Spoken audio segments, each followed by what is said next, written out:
on business in the world that was similar. Now, if all those things are true, then it's going to be a home run. But if it's not true, it puts you in a very difficult situation because there are all these expectations that are unfair. And so much of that you didn't set. I set for you. And so often that is not going to end well. Where someone who's a professional, it's like that doctor who says, Christian, you need to go see a specialist. Let me tell you, given your situation, who I think would. Yo, this is Christian D. Evans with Journey with Christian D. Evans podcast. Guys, thank you so much for tuning in and listening to our amazing podcast. This is where we reveal the top 1% of business concepts and systems and processes to scale 8 and 9-figure businesses. We interview top-level 8 and 9-figure CEOs, business owners, and amazing TEDx speakers like David Meltzer. We got Nick Cavuto, Pascal Bachman, and so many others. And if you feel like this resonates with you, please share this with your friend, your family, and make sure you impact them as well, because we're trying to spread the message on those that do not know how to scale 8, 9-figure businesses and talking higher level business concepts. So guys, remember, enjoy the episode and be uncommon if you can. Cheers. Thank you so much for tuning into Journey with Christian D. Evans podcast. I'm your host, Christian D. Evans. I've dramatically increased the number of clients I work with at prices 4 times what I used to charge. This is one of his clients and so much more results. Our next guest is an incredible business magnet. He is the owner and CEO of Centricity, a B2B incredible consulting organization where they're able to tell individuals that came from the corporate world, help you implement systems, processes, and hyper niche to drastically increase your high leverage clients. My friend, the one and only Jay Kingley. How you doing today, Jay?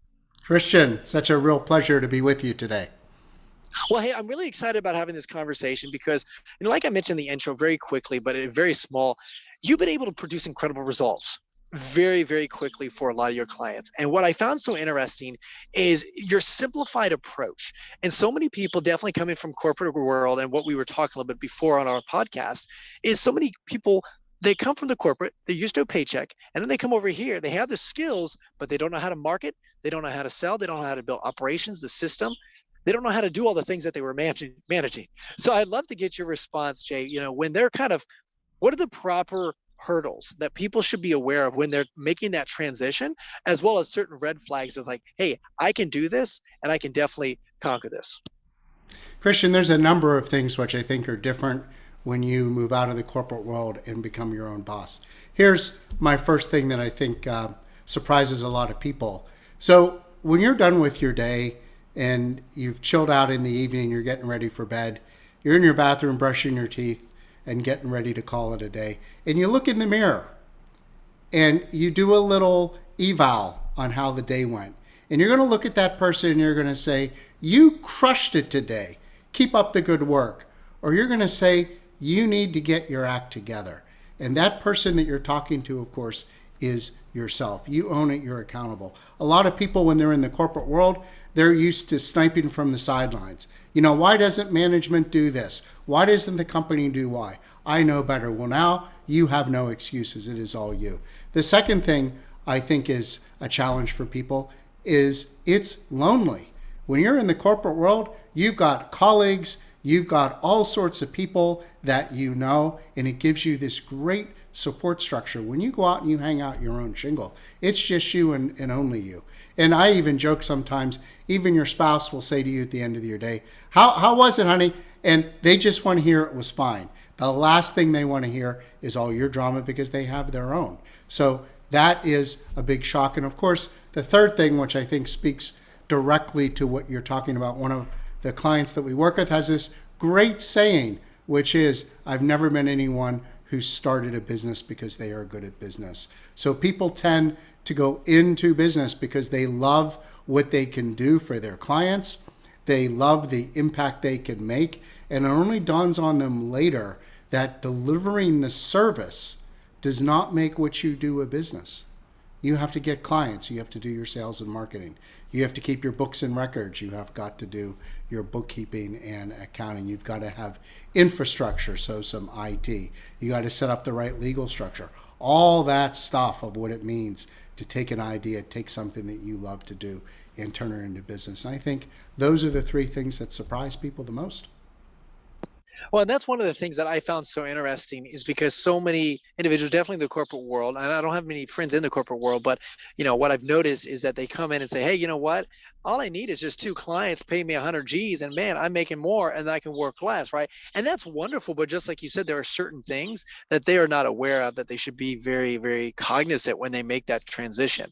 Now, let's unpack this a little bit further on the marketing. What have you noticed is like the one or two things that majority of people struggle with the most? Is it because, like you said, the skill they've got? Hey, if a whole bunch of people came to me, I could perform the skill tremendously.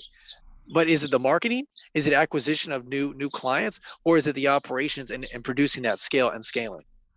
So the one thing that I have learned over the years, I've struggled with this my past earlier in my career. I see most of my clients struggle with this now, and that is market positioning and its sister, which is how you message yourself. When you're in the business of, say, being a consultant, you're selling expertise. You are not selling widgets. And that means it is not about features, functions, and benefits. It is much more intangible, not to mention you have a huge knowledge gap between what you know and what your clients know, right? That's the definition of expertise.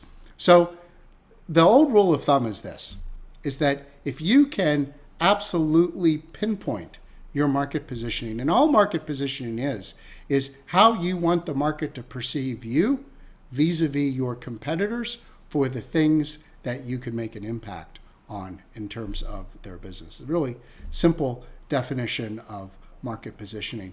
But if you can do that very precisely, and then you can message that in a compelling fashion that resonates with your target market. Literally, you could suck at all the other elements of marketing and sales. You will have quite a decent business. On the other hand, I get people coming to me and they say, I'm amazing at sales. I'll close anybody that I'm in front of. I'm really good at LinkedIn. I'm really good at Twitter. I really got these tactics. But you ask them their positioning, it doesn't speak to anybody. Their messaging doesn't resonate in no small part because it's all about themselves, not about the people that they want to serve. And I don't care how good at the rest of that stuff are, they're going to be very lonely and they're going to be very poor. So it's positioning and messaging. They make up for a myriad of sins across all the other areas of client acquisition. I love what you said there. And what I find so interesting, definitely, either whether you're a new entrepreneur or even you have a seven-figure business, many of us, we can be guilty of, hey, we're focusing on activity that's not actually producing results, right? And we always want to be focused on money making activity. We could say, hey, we were busy, quote unquote, today. However, though, was that actually developing and producing a bigger business and structure? Now, on your LinkedIn page, which I thought was really interesting, you actually say these are the revenue plateaus: below 100,000, clarity, focus, positioning, messaging, targeting the right buyers and processes; 250,000, business model, service model, revenue model, pricing; and above 500, scalable systems and your team. And I just thought that was really cool how you were able to very simply explain, okay, hey, when you're below 100, you don't focus on systems and process yet.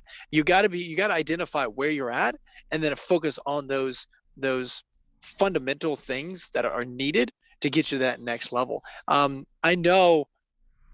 What do you find is like the out of those three pillars, if you will, that they struggle with the most? So the way I would sort of frame it up, Christian, is I think there are four stages. And I call these, and I am trying to be a little poet, so bear with me here. But you're going from basically survive, right? Sorry, you're going to go from strive to survive to thrive to overdrive. So when you're striving, that's really your startup stage. And when you're in the startup stage, your income is not covering your cost. So you are losing money. You are dipping into your savings to live. So that is only a certain amount of runway you're going to have. The next milestone that people get to is surviving. And that's, you're just above water. You are covering your costs, but not by much. It has that feeling, although it's your business, that you're living paycheck to paycheck. And thriving is where you can up to 5x the revenue that you were probably making in your last corporate job. And when you get into overdrive, you are trying to build a business way beyond yourself to create a monetizable asset that will get you from being well off, which is where you are in Thrive, to wealthy, which is where you can be in that last step. And of course, I think anybody certainly that we're going to work with wants to get into Thrive, and a subset of those will want to go to that next level. So when you look at those stages and you say, what are the levers that I have at my disposal? You really have 5. You have focusing, positioning, messaging, leveraging, and mentoring. So when you're in the early days, the biggest thing that we see is the problem is a lack of focus. You are literally all over the place. You are being driven by fear, and that fear is a fear of missing out on opportunities.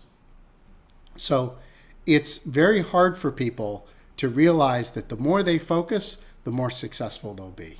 Because, it's that old saying, which I think a lot of us heard, but until we have to live it, it's hard to really grasp, which is when you try to be everything to everybody, you end up being nothing to nobody. So focus is that initial thing that you have to put in place before you can do anything else. Now, your positioning and messaging is what's going to help you do 2 critical things, which is get clients and build a pipeline that is predictable and consistent and reliable across the economic cycle. Because one of the things that I think any good consultant will realize is that the demand for your services doesn't change based on where the economy is. What people are asking you to do changes, but they need your help across, whether it's boom times, whether we're in recession, or whether we're just stagnating. And you navigate that through your positioning. And one of the things that makes positioning and messaging hard is we all live in the trees and weeds of what it is that we do. It is our attention to detail on all the little things that makes us great at what we do. The challenge is that your clients, your prospects, the decision makers in your target market don't care. They care about the forest, not your trees and weeds. They want to understand the insight that you can bring to bear and how you can solve problems that they care about. So great messaging is never about you. In fact, one of our rules is no first person. I don't want to hear I, we, our, us, because that's not what they're worried about. So you have got to talk to them, and you've got to talk to them at a level that they can resonate with, which is the bigger picture of what it is that you do for them, not all the little nuances and details and specific skills that actually makes you amazing at what you do. That's on you. That's not on your client. So correct me if I'm wrong. What you're saying is that they want the result of what you can do. It is not a matter of, hey, this is every little detailed thing. They don't really care. It's almost like getting in a vehicle and like a Ferrari. I don't care how the Ferrari works. Hey, I just want it to get to my destination. Basically, is what you're saying. And if you're driving a Ferrari, you want to look damn good while you're in that car, right? But yes, but that is actually it, Christian. It's right on the money. It is, I have a resultant outcome that I want. There are obstacles, I like to call them pain points, but there are obstacles that are preventing me from doing that on their own. And what they want to understand is how you can come in, clear out the crap, and get them what they want. How you do that, provided it's legal, ethical, and moral, really is on you, right? They don't need to know. They don't want to know. They've got other things that they need to focus on in their business. And maybe I can share this one analogy, which I think is really powerful, and I think it's so critical to getting your positioning right. And in order to get this across, I'm going to use getting sick, because I think we all have been there, unfortunately. And I want you to imagine that you're not feeling well, and you have a runny nose and you're congested. You have a dry cough. You've got a fever. you've got some muscle aches. Okay? Now, what do you do about that? Well, one of the things you can do is you can go what we call symptom shopping. So you can go to the drugstore. You can get a decongestant for your nose. You can get cough medicine for your cough. You can get ibuprofen, which will give you a 2-for-1, take care of that fever, and help you reduce the muscle aches. Now, you can take all that and not get better, all right? But that's you trying to solve for your symptoms. Now imagine instead, you say, maybe I should go to a doctor. And I want you to imagine you went to this doctor and you walked in, you told the doctor the symptoms, and the doctor, without saying anything or doing anything, reached into a bag and put the decongestant, cough medicine, and the ibuprofen on the table, pushed them to you, and said, pay on your way out, bye-bye, right? And I always ask people, what would you think of that doctor? And people are outraged. That would be terrible. That would be horrible. And I ask them, so what's different when you went to the drugstore and tried to solve the symptoms and you went to the doctor? And they all say, well, the doctor's supposed to examine me. The doctor has to diagnose the problem before they treat. In fact, any doctor you speak to will tell you that treatment in the absence of diagnosis is the definition of malpractice. Now, what is it that we do in business? Okay? A client expresses symptoms, and we say, hey, I treat those symptoms. I've got a tactic that'll get rid of that symptom for you. And that, Christian, is business malpractice because there's no diagnosis going on. If you want to separate yourself from 98% of your competitors, you do this. You communicate through your positioning and messaging to your target market what their symptoms are. That's just you saying, I get you, Christian. I know what's bothering you relative to my area of expertise. And you're like, geez, Jay, how did you know? Well, I know because this is not my first rodeo. I have seen this hundreds, maybe thousands of times. It's your first. Why do you think doctors, you can walk in feeling like you're hopeless, and in 2 to 3 minutes, they exactly know what's going on? Because it's not their first rodeo, it's not your first rodeo. So establish that connection. And then do something that no one else does for them, which is diagnose why they have those symptoms. Because most of the time, the symptom isn't the problem. It is the consequence of a problem. But you want to get rid of the symptom, you've got to treat the underlying problem. So tell them what the problem is. Because if you don't know, who is going to know? And if you're good at what you do, you will know the 2 or 3 possible causes for that symptom. So diagnose. Make yourself different. And when you do that, I guarantee you that client's going to look at you and say, Christian, how do we solve this? How do we fix this? And now you're being sole sourced. Now you can close over 75% of those opportunities.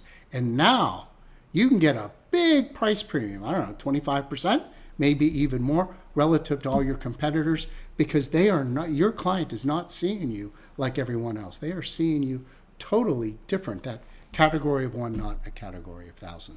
So think, use that healthcare analogy as a way to understand that shopping for symptoms is commodity.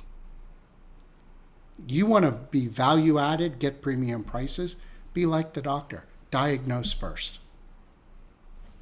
Brilliant. Wow. That is actually a really good analogy. And that is, like you said, business malpractice, which I love that analogy. That's brilliant. And one of the things is I see that all the time, honestly. And it's just so sad. Now, Jay, at what point in your career did you start realizing this? Like, okay, hey, I'm convicting or committing malpractice, and I need to change. I need to adjust my behavior, and I need to, because I know you did several startup ventures, and I'd love to get your experience. Like, at what point did you realize that? So it's funny because I realized this. I'd graduated business school. I joined a consulting firm. Your job when you join a big consulting firm is to focus on doing great client work. And I did that. And that was all about solving the problems that I was told needed to be solved. And then after about 4 years or so, I got the opportunity to be partner. And much to my surprise, a partner is a sales guy.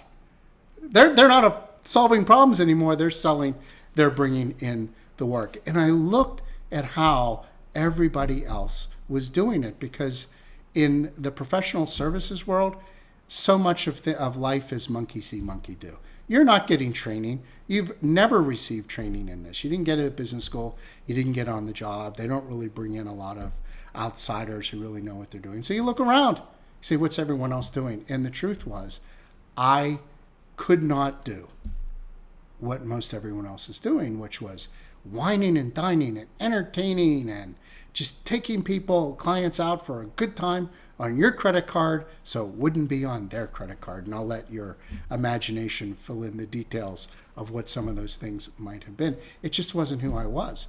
So I was convinced I was going to fail. I was convinced that I would be fired in 6 to 12 months. So I figured if I'm going to get fired, I might as well go out on my terms.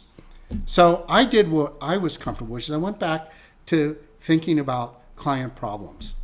And what I started to do was reach out to people that I knew who were potential clients.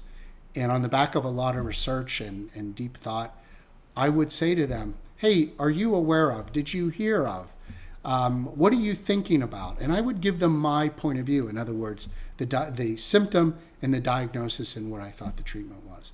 And all of a sudden, these CEOs would be like, Jay, we need your help. Here's $2 million for you and your team to figure out how to solve this problem. And I never once asked them for work. I never pitched, I never peddled, I never sold. They would just offer me on the back of me having this very high value added conversation, which was not about my firm, not about what I could do. It was always about them and always about the issues, symptoms that they were dealing with. And so I did this because I didn't have an alternative. It worked. I became one of the top revenue generators in my initial firm, went on to the second firm, became one of the top revenue generators there. But the truth is, I didn't really know why it was working. And then fast forward to when my partner and I decided to start our own consulting firm, going after smaller businesses, entrepreneurs. And we were struggling to figure out how to get access. We were struggling to figure out how to get in front of the right decision makers. And we did everything that all the experts told us. We did networking, we did social media, we did LinkedIn, we did content, we created a website, did SEO. And it's not that it didn't work, but it was like we were trying to treat a symptom that we didn't understand the root cause. So the ROI was so low of all this stuff. So we decided we were going to figure out, how do you do it right? By the way, accepting the fact that the conclusion could have been, we just sucked at it. There was nothing wrong with the approach. But as it turned out, we not only realized that the conventional wisdom wasn't so wise, we also realized that some of those things that I used to do when I was in these other consulting firms were actually the right thing to do. But only this time we understood why. We understood it was because we were diagnosing symptoms that clients had, not just rushing to judgment and trying to peddle tactics to them, which worked for some, didn't work for others, and we never really cared one way or the other. And knowing how to position so that we were always focused on them and we weren't using I, we, us, our all the time. And the most important thing, I think, that was the hardest for us to grasp, and it was that fifth lever, which is mentoring, which is no matter how hard you try, if you're in your trees and weeds, you will not be able to see your forest. Even if you can see other people's forest, even if you do a bang-up job seeing the bigger picture for your clients, you cannot do it for yourself. And realizing that we needed to get some help to help us keep our eye on the prize. And that absolutely the hardest thing to realize, that you need help and you're not going to do this on your own. And then realizing that if you look at, I like to look at sports, but it also holds in entertainment, there is nobody at the pinnacle of their profession who does it on their own. They all have people that are part of their team who help them with all aspects of their businesses, except for actually having to provide their service. You know, if you're a football player, you got to get out on the field. You got to make the catch, you got to run, you got to tackle. But everything else, the training and the skills and the repetition, they're not doing on their own. They got a team of coaches, both with the team and outside of the team, that's helping them do that. And the same is true for business. Look at any successful business person. They aren't doing this on their own. And swallowing that I'm not Superman. I'm not the know-it-all. I need help. Huge. Well, I really appreciate that insight. And one of the things that I found so interesting, what you just mentioned here, I want to kind of like foot stomp, if you will, is you said mentoring and business coach. And what I always find so interesting is that you have to experience failure sometimes before you start having the right perspective and say, oh, wow, now I should have a coach, right? Now, my question is, do you ever think it is possible to be proactive and say, hey, these are certain red hurdles, and then identify those and have a plan of action for those? Or do you think it always is like, hey, it's just a leveling up? Hey, we made 8 figures. Oh, we failed. Now what do we learn? Does it always have to be a failure before we learn, or can we be proactive and learn? So Christian, I had a chance yesterday, Father's Day, to talk to my 22-year-old independent daughter, who is professionally in the marketing space, really crushing it. And it caused me to reflect on what it is to be a father and a parent. And one of the things I think that we realize as a parent is you really want to stop your kids from making all the mistakes you made. And this is what the definition of adolescence, right? They will not be receptive to that. And at some point, they're always going to win. You will lose. And you have to then embrace that you have got to allow them to make their own mistakes and potentially only intervene if you think there's a high likelihood they're going to get killed. Otherwise, you just shake your head, smile, and watch them crash. And then, if anything, you stick out your hand, offer to pick them up, and away they go. So when you have kids, that's the way it works. But as an adult, if you think about it, you're not a kid anymore. So learn from other people's mistakes. Don't be so believing that you're all powerful, because if you're successful, the truth is you probably don't know most of the reasons why you're successful. It could have something to do with you. It could have very little to do with you. But it's human nature sometimes to say, I'm awesome. I'm crushing it. Until you're not. And I've not talked to anybody who, I don't know, whether it's 45, 50 years old, who hasn't been kicked in the teeth by life a couple of times, right? So I think if you're smart as an adult, you can get yourself to be proactive, as you have suggested, and realize I'm not a kid. I'm not an adolescent. I should be self-aware enough to know that I can be a lot more successful if I reach out and get the help and assistance of those who have the right expertise to bring me to bear, as opposed to crashing and burning because I was too full of myself to embrace what it is that I didn't know. As I like to say, the definition of a truly wise person is not in what they know. It's not that they know more than someone who isn't wise.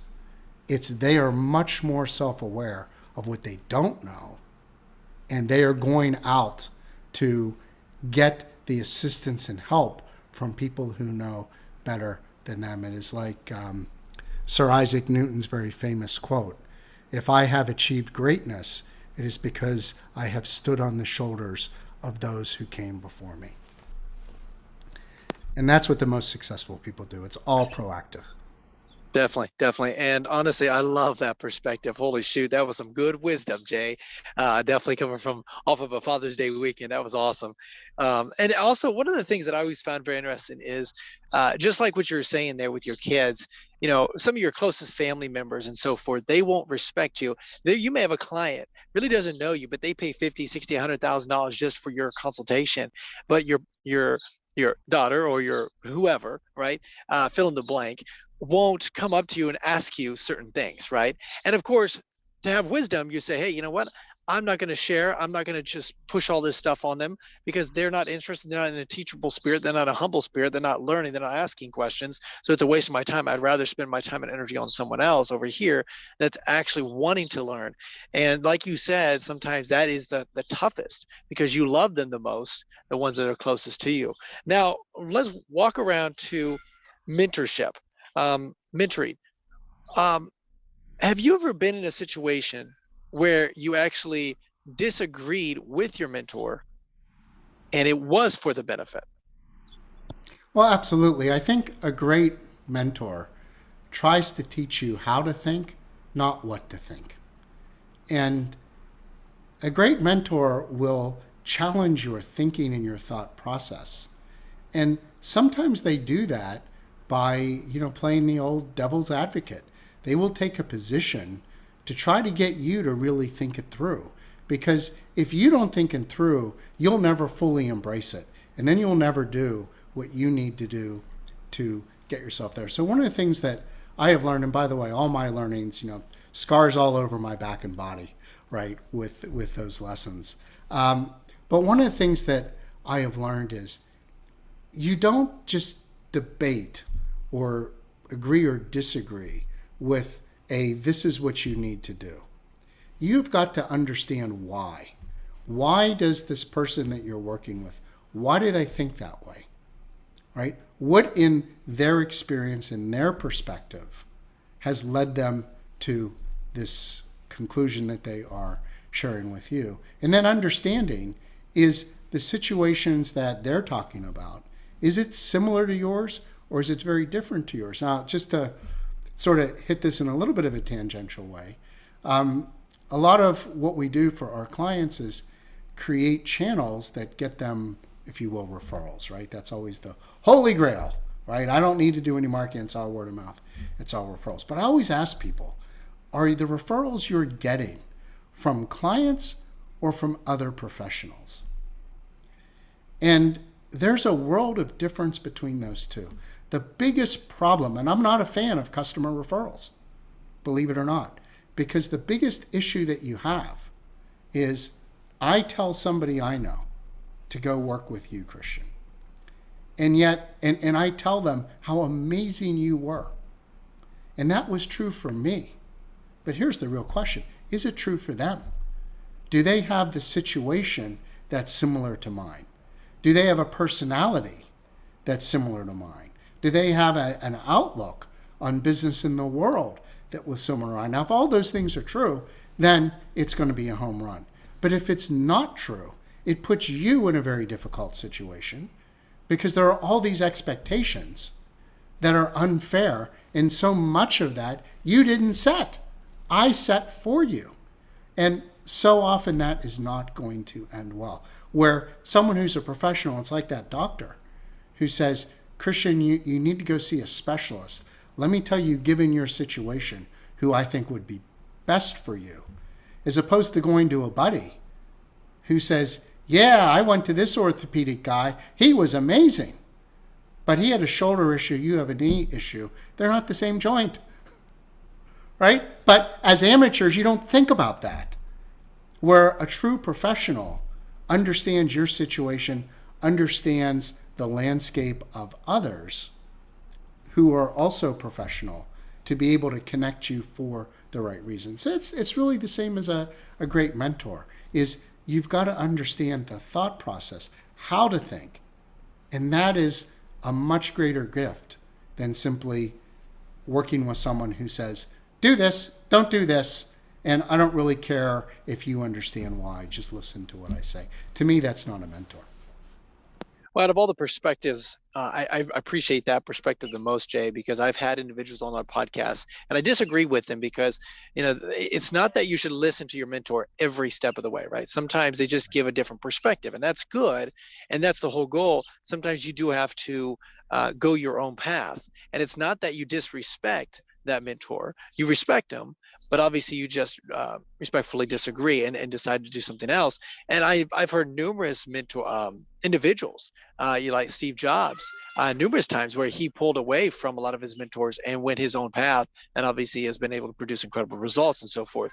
And how you have numerous people around you that disagree with what you're able to do, or like we shouldn't be, pushing the company this way. And sometimes they may not see the vision that you have, and there's that discernment sometimes that you have to have. You can't just be stubborn, right? There's arrogance, stubborn, and pride, and there's also, hey, having the right perspective.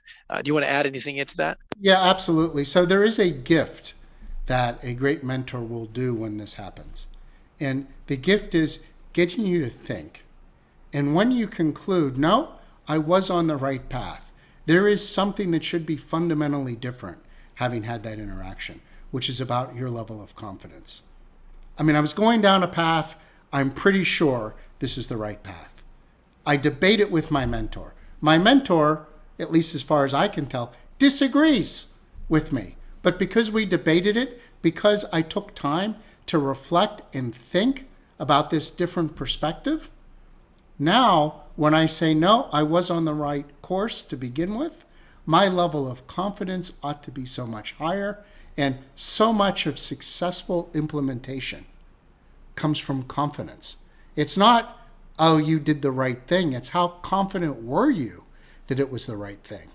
And even if you disagree, provided you are willing to step back, reflect, and carefully consider opposing points of view, your confidence will be through the roof that you're doing the right thing. And that will become a self-fulfilling prophecy when you go to execute. Beautiful, beautiful. Well said. Well said. Now, let me ask you this in regards to, some of the, the frustrations that you've had. And what I mean by this is like, as in failures that you've experienced, or the clients that you've had that need a certain skill. And I think we talked about this before our podcast actually started. But what are certain skills that you've noticed that they should have in order to really be able to get the most out of the results that you're basically do as a company?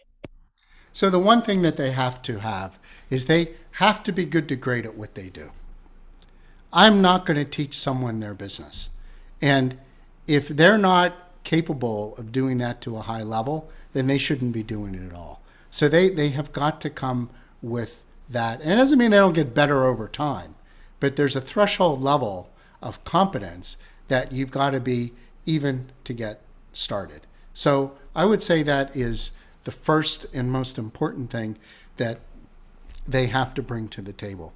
The second thing is they have to have a sense of responsibility and accountability. And this is, I think, a big hurdle that when you transition from corporate to your own, that you really have got to get over. Because there are very few until you get to the top of the top where you'll have that sense of responsibility and accountability. You'll sit there and say, I did a great job, but my manager sucked, or my team was average, so we could never fully realize it. But it wasn't me. I did a great job. And that, of course, won't work when it's now your business. You are responsible. If you don't like how things are going, you change it. It's that example I mentioned earlier in our discussion. You look in the mirror, you're pointing at yourself. There is no one else to point to and to blame. So I think they have to come with that mindset. And then I think the third thing, which is critical, they really have to know, what is it that I know and what is it that I don't know? Because if they are not open to advice and help and doing and the guidance around all those other things that turns their passion, their delivery of a service into a business, they won't make it. So I think those are the three things that are the probably biggest predictors of success in people that are making this transition that I've seen. So let's unpack this a little bit, because earlier on you were talking about obviously acquisition channels, because you want a consistent lead amount, right? Because then they can focus on their superpower, right, which is their gift, their expertise. And most everybody's like, hey, you know what? I'm not good at sales. I don't want to close people. And then they got to go out there and find a salesperson. Of course, the operational and everything like that. And then I don't know, the lead acquisition, right? What should I focus on? How should I do it? Right? There's so much that goes into it. But I know on the back end, they just want to show up and do their job, just like at a job, but they don't have to worry about getting paid. So what have you noticed are certain things that they can do very effectively that you help them with, like building the acquisition channel, obviously closing them and closing that client? Do you have to teach them the skill of sales as well, or just love to get your perspective on that? So the the biggest thing I think we have to do is get them to reframe what marketing and sales are all about. They come in with lots of head trash, right? And marketing, they tend to think of as, I'm going to be doing a lot of cold outreach. I'm going to do a lot of outbound prospecting. I'm going to be working the room, even though I may not be comfortable going into a big room of strangers, whether it be in person or virtually, and needing to network and press the flesh. All these things which horrify them aren't the things that they should be doing for their business. So let me start on the marketing side. So a lot of times they think, I need lead generation. I need leads. And I say to these people, leads are the last thing you need. You need prospects, right? Now, if I'm selling a pen, I need leads, right? In massive quantity. Drive them to a website, right? Pick the pen they want, put their credit card in, and away they go. Yes, so all those tactics that we get bombarded with, both we experience and that others, particularly on the bazaar that LinkedIn has turned into, that are selling to us every day, they are the wrong tactics for what I call an expertise-based business. They are too top of the funnel, because here's the big difference. When you're e-commerce, retail, SaaS, consumer-focused, your scarce resource is capital, because systems and infrastructure and marketing is expensive, right? So you are always fighting against capital constraints. But when you're a consultant or a coach, or you run a marketing agency, or you're an HR expert, your biggest constraint is time. You don't need to leverage capital. You got to leverage your time. And leads are way top of the funnel. You'll never get that. You'll die on the vine, right? You've got to rethink and say, how is it that I get prospects? And the best way to get prospects is to, from a messaging point of view, is to talk about the symptoms that you can treat in your target market, and explore the diagnosis, the root causes of those issues, and get people to reach out to you. Now, you want to get leverage. Get a professional network that can give you leverage. Now, network is not networking. Networking is very top of funnel activity. A network is very bottom of the funnel. It is a handful, 6, 8, probably not even ever in excess of 10 people who do business with the clients you want to do business with. They're working with a decision maker you want to work with. They have regular and frequent communication, and they have a trusted relationship. And they can help you get your message in front of the people that you want to serve in their leverage, because they might have 50 clients, 100 clients, 200 clients. And they're only going to get you in front of people at any given point in time that need what it is that you do. In one of these typical businesses, most people need fewer than 10 clients a year because the ticket price is so high. So if you have someone in your network and you think about it and you say, if they can't get me in front of a client that needs me twice a year, what are they doing in my network? Well, that means I need 5 people in my network. Not 50, not 100, not 500, 5. Okay? Choose wisely, because the leverage is enormous and they're all coming in as prospects. And from a time leverage point of view, you have to convert over 75% of those opportunities. You're going to spend too much time, in the sales. Now, from a sales point of view, everybody thinks they got to have the pitch. When you say sales, what comes to mind is the used car guy who says, Christian, what's it going to take for you to drive this beauty off the lot? And we've been on the other side of that. Don't make me do that. But that's not sales the way we look at sales. Sales is getting your message in front of the right people, having them ask you for help. Not you ask them and say, can I help you? Get them to say, Christian, I need your help. And they're going to do that because you're sharing your knowledge and your expertise around the symptoms, the diagnosis, and how you solve them. And I always ask people, would you like to do that with people that actually want to hear it? They're like, I love doing that. What if I told you that was sales? And they look at me like their heads explode. But that is really all that sales and marketing needs to be. So when you can get them to reframe them, you teach them the techniques, you sort of guide and you mentor them.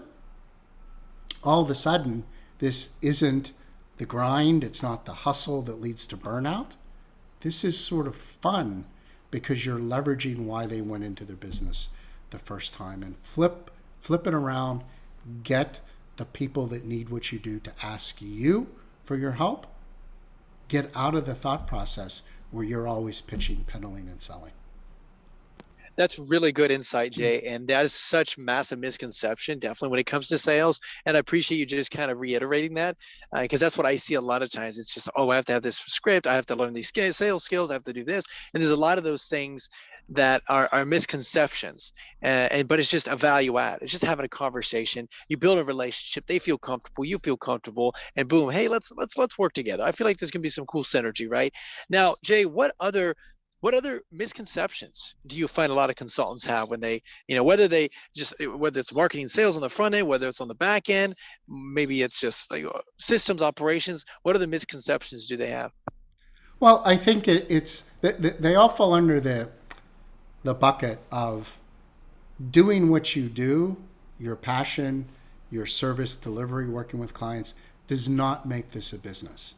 And understanding that there are other things they need to do. They really need to think about how they play to strengths. Sometimes you get people doing things which they do for their business they have no business doing themselves. If they spend too much time, they do a really bad job and they don't enjoy it. But it's something that the business needs. Outsource that. Work with someone who can take that off the plate. The other thing that I think is a misconception is that it's the if I build it, they will come. So I am going to get really good and knowledgeable about what I do.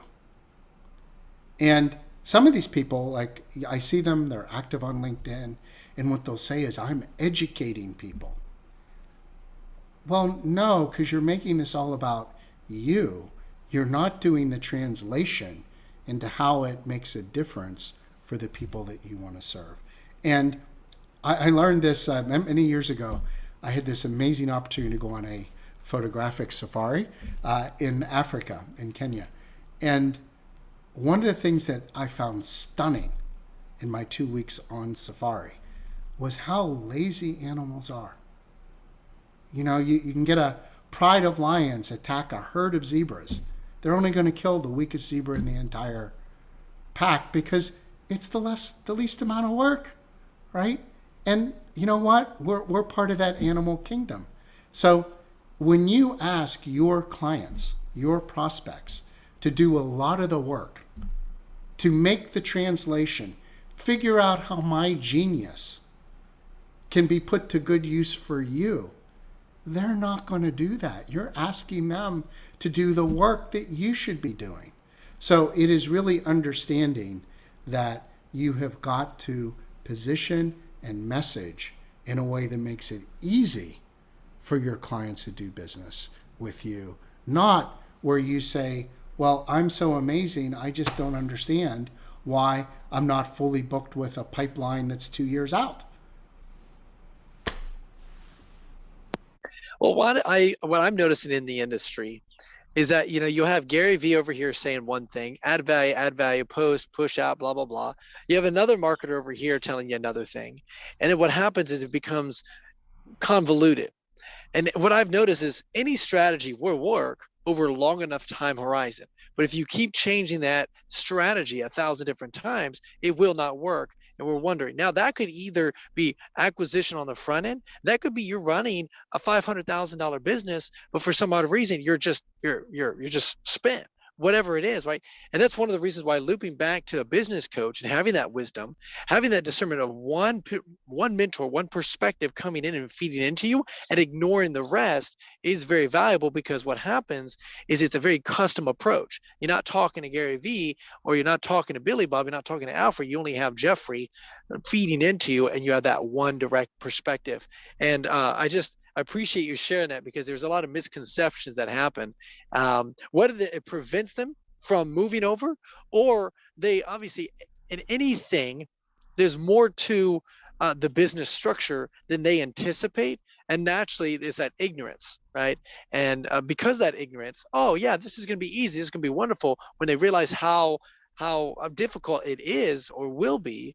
But when you have someone like yourself and centricity come alongside you and say, hey, we've been there, we've done that, we've walked this path 100,000 times with other consultants, we can do that and collapse the time frame. Sure, it's a little bit of penny, but that's fine. But guess what? We can collapse that time for you.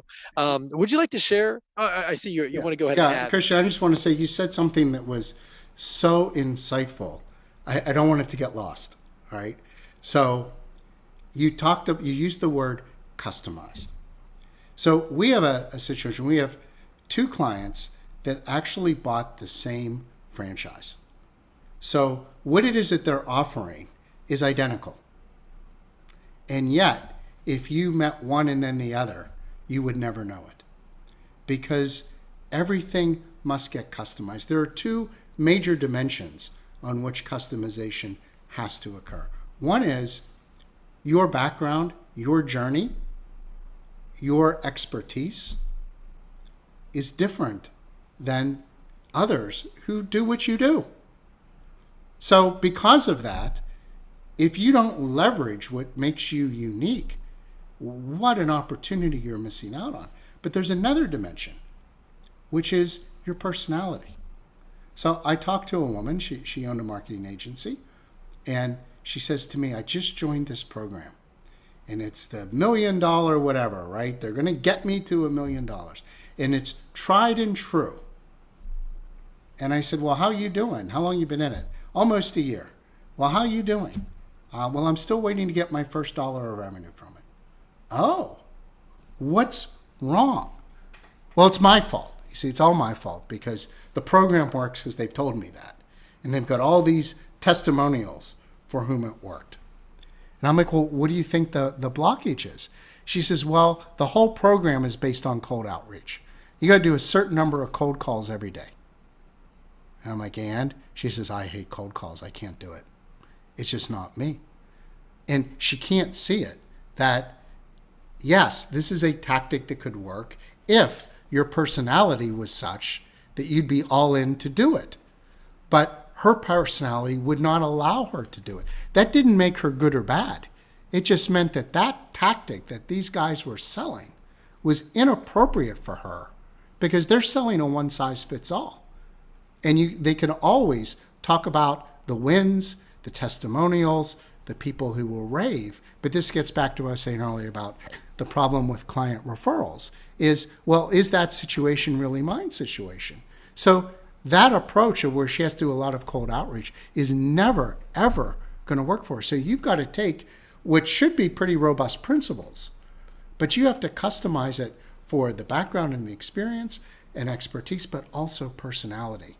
And the way that that will translate into the marketplace could be completely different than everyone else, but as long as it works for you, that is all that counts. So when you're in what I call low volume, high ticket, you've got to play to your strengths.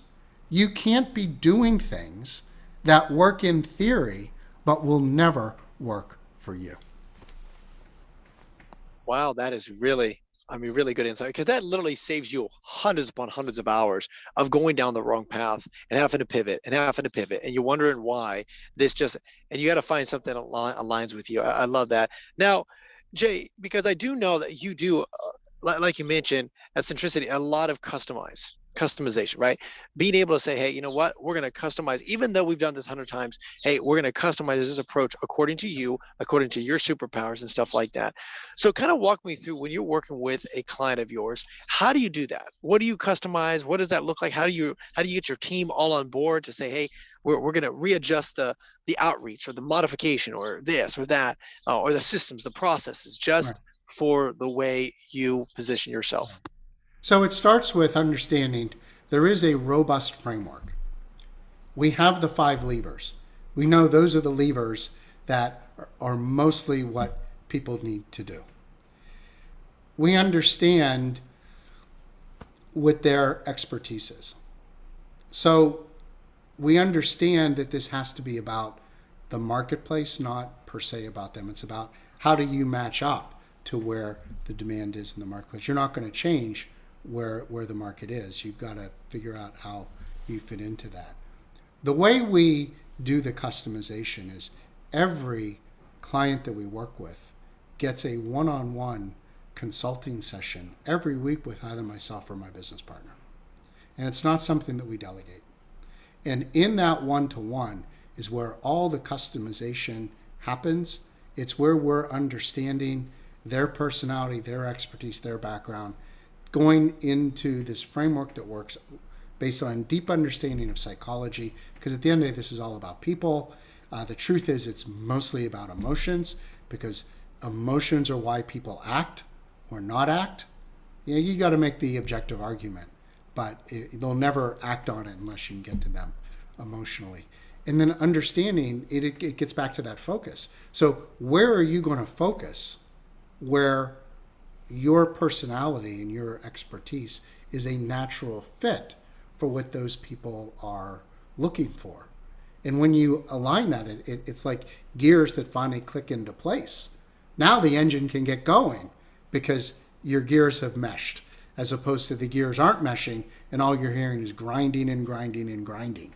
So the key is the one-on-one, augmented with a lot of small group coaching on all the various topics, on all these 5 levers and the sub components there, so that they are getting trained on the framework. They're getting the opportunity to apply that framework, because this, at the end of the day, if they're not acting, if they're not doing, there's no point to it.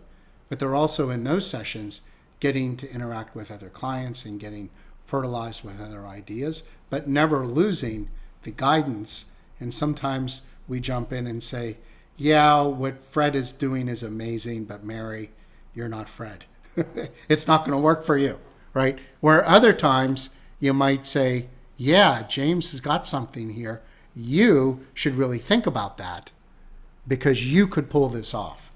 So it's always guiding them through the maze of all the options. But the framework is absolutely and always robust, and we always anchor. That's our North Star. But not everybody goes in the same pathway. And that's in the one-to-one. That's how we do it. Well, why I appreciate this perspective so much is because it doesn't just happen at the beginner level. It happens at the intermediate and expert level, right? So many individuals may be at mid 7 figures. Like, how do I scale an 8-figure, mid 8-figure business? And the thing is yes, Billy Bob did it this way. You were part of a mastermind, and Billy Bob did it this way. But maybe because of your industry, because of your niche, because of your proof of concept, it may need to go this direction, and you may have to kind of develop that. Yes, you can learn the systems, the processes, but sometimes you kind of have to pivot. And I guess I just really want to reiterate that, because I think that's so important, for us to understand, and you need to have a custom approach. Jay, I just appreciate the conversation we had today. Just kind of talk about, like, self-development, professionalism, but also just the immense knowledge that you've had, and you have in the B2B's, space, service provider space, just helping so many consultants, come in, having that smooth transition from corporate America to, running a beautiful agency and having, mid 6-figure businesses, and 7-figure businesses as well, with you and your team there at Centricity. Now, Jay, how can our audience reach out to you, be part of your community, be part of what you got going on? Yeah, the easiest ways to connect with me, on LinkedIn, Just type in my name. There's no other Jay Kingley that you're going to find on LinkedIn. So that makes it super easy. You can also get me via email, jay.kingley@centricityb2b. That's the letter B, number 2, b.com. So centricityb2b.com. That's obviously also our web address, but that's what's going to make it easy. And we're all about sharing perspective, getting to know people, and engaging, and magical things happen.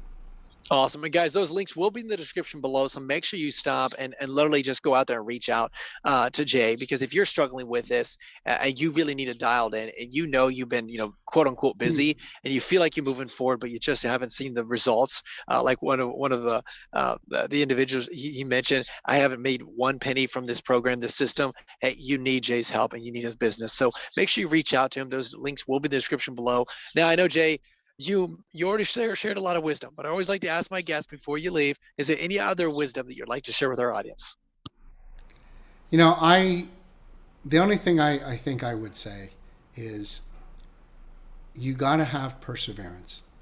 And there is no such thing as failure when you know how to fail. So the best advice I've ever gotten is fail quick, fail cheap. And then it's not failure, it's cheap education.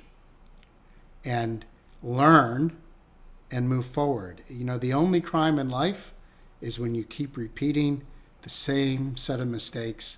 And of course, as Einstein said, you're going to get the same results if you do the same thing. So get out there, don't be afraid, fail quick, fail cheap, and call it learning, and you will get there, no doubt. Awesome. And that is my friend, the one and only Jay Kingley. Guys, that is Journey with Christian D. Evans podcast. Until next time, remember, be uncommon if you can. Yo, this is Christian D. Evans, Journey with Christian D. Evans podcast. We thank you so much for listening to this amazing episode. If you feel and you know that this was valuable to you, please show some love to our amazing guest by liking this, by commenting on this, by making sure that you do a nice 5-star review, and just show some love to our guest. That'd be really awesome. Also, make sure you share this with a friend, a family, a colleague, someone that you believe would bring value to their life right now. And guys, we just want to say thank you again for just being part of our community. If you want to have more resources, don't be afraid. Go to christiandevans.com. You can actually schedule a phone call with me, or you can send me an email at christian.evans@beuncommonifyoucan.com. That's christian.evans@beuncommonifyoucan.com. Always love to hear some feedback, and let me know what is the number 1 or 2 things that you are struggling in your business and your life, and we'll make sure we have those conversations. Guys, that is Journey with Christian D. Evans podcast, and until next time, remember, be uncommon if you can. Cheers.